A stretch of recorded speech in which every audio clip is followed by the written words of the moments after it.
Welcome to another episode of Cleaning with the Academy. I'm your coach, Dave Thompson, and today you can see I'm getting ready to clean the inside of the toilet. Not the bottom of the seat. I've got my toilet bowl cleaner here, but here's how you use it. This is going to be my hack for you today. What do? You use your bowl mop and you push this water. Now, of course, I flushed it before I did this, right? Okay, push that water down there, make sure it goes down. What I want to expose this ring right here. That's where the hard water deposits build up.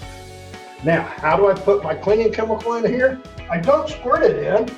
I put it right onto my bowl mop. You see that pink liquid there? That's my bowl cleaner.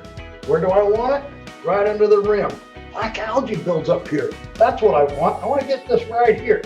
And it's running down here, and I want to get it right here on that ring of mineral deposits. That's how you apply your bowl cleaner only to the inside of the toilet bowl. Thank you for watching. Come back for another hack at Cleaning with the Academy.